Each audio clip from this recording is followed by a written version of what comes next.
Teman-teman, kembali lagi nih kita di ngobrol skripsi, karena memang masih banyak banget ya teman-teman yang bertanya-tanya terkait dengan kebijakan skripsi di tahun 2025 ini. Kita langsung saja ngobrol dan tanya-tanya langsung bersama. Kita langsung ngobrol-ngobrol nih, langsung tanya-tanya bersama Wakil Ketua 1 Bidang Akademik dan Kemahasiswaan, yaitu Bapak Sarmin STMM. Pak, selamat pagi Pak. Pagi. Alhamdulillah kita bikin video lagi nih Pak, terkait dengan banyak banget teman-teman mahasiswa khususnya semester 8 ini yang bertanya tentang skripsi Pak. Kalau udah siap Pak? Saya selalu siap, biar mahasiswanya juga siap ya. Mantap. Oke teman-teman. Nah yang pertama Pak, terkait dengan kebijakan skripsi per kelompok Pak di tahun 2025 ini, karena memang baru tahun ini ya Bapak mengeluarkan kebijakan terkait dengan skripsi kelompok ini. Nah itu gimana sih Pak penjelasan rincinya? Karena memang teman-teman di semester 8 ini masih bertanya-tanya nih Pak, emang boleh gitu kan skripsi itu kelompok gitu kan? Memang boleh gitu. Oke, jadi begini teman-teman semua, terkait dengan kebijakan skripsi itu di akademi kita itu punya kebiasaan setiap tahun itu standarnya naik dikit-dikit gitu. Harus lebih baik daripada yang sebelumnya. Maka alasan pertama itu yaitu kita ingin menaikkan standar dari skripsi kita. Kalau tahun-tahun sebelumnya itu kan baru hanya sekedar skripsi sidang selesai. Tahun kemarin sudah skripsi sidang, terus beberapa mahasiswa sudah terbit dalam jurnal. Nah untuk tahun ini standarnya adalah skripsi, sidang skripsi, lolos, maka terbit dalam jurnal. Ini wajib. Jadi semua skripsi tahun ini wajib terbit dalam jurnal yang terakreditasi minimal oleh Sinta. Nah, itu untuk peningkatannya. Alasan yang kedua, ya kita ingin skripsi kita happy. Artinya beban terkait dengan skripsi tidak terlalu besar. Dari alasan itulah kita menetapkan kebijakan bahwa skripsi itu boleh berkelompok. Boleh berkelompok, meskipun kalau mau tetap sendiri nggak ada masalah, tapi boleh berkelompok. Karena kalau melihat tadi skripsi, terbit jurnal, maka kan akan ada banyak beban. Baik itu beban pikiran, beban waktu, termasuk beban administrasi yang timbul. Oleh karenanya kita memperbolehkan kalau mahasiswa itu mau menyelesaikan tugas akhir ini dengan cara berkelompok maksimal 2 orang. Kalau tadi ditanya dasar hukumnya apa? Ya, pertama bahwa pengelolaan perguruan tinggi ini sifatnya otonom. Jadi peraturan di perguruan tinggi ini dikembalikan kepada perguruan tinggi, otonom. Perguruan tinggilah yang menentukan mau meluluskan mahasiswa dengan ketentuan seperti apa atau dengan standar seperti apa. Itu perguruan tinggi punya otonomi. Kalau melihat pada peraturannya, salah satu rujukannya adalah Permendikbud nomor 53 tahun 2023 tentang sistem penjaminan perguruan tinggi. Di sana dengan jelas dikatakan bahwa salah satu kompetensi dari lulusan adalah melalui tugas akhir. Namun tugas akhir itu boleh berbentuk skripsi ataupun bahkan boleh berbentuk bukan skripsi. Misalkan seperti prototipe ataupun bentuk-bentuk yang lainnya yang dilakukan secara sendiri atau individu maupun dilakukan secara kelompok. Nah, dasar-dasar inilah yang membuat akhirnya Akademik Setia Dharma Indonesia kita menetapkan kebijakan berdasarkan Peraturan Ketua Nomor 15 Tahun 2025 bahwa skripsi tahun 2025 itu bentuknya boleh berkelompok, boleh individu dengan ketentuan skripsi plus terbit jurnal. Seperti itu. Berarti bagaimana kita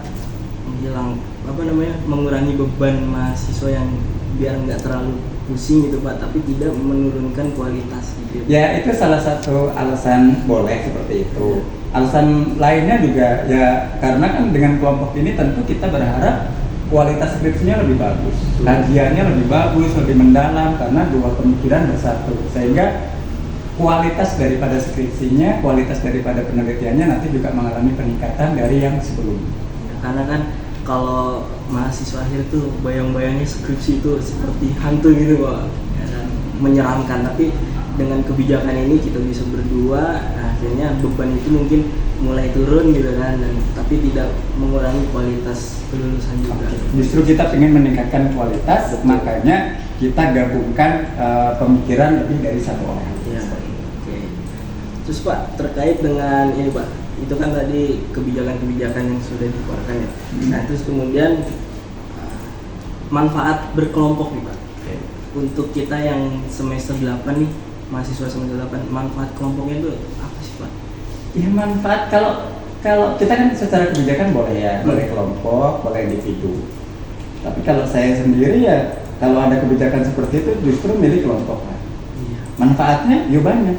Satu, kita apalagi yang bekerja ya, Betul. dengan kelompok kan barangkali yang satu berhalangan dalam menyebarkan kuesioner, yang satu bisa, kan bisa ada pembagian tugas.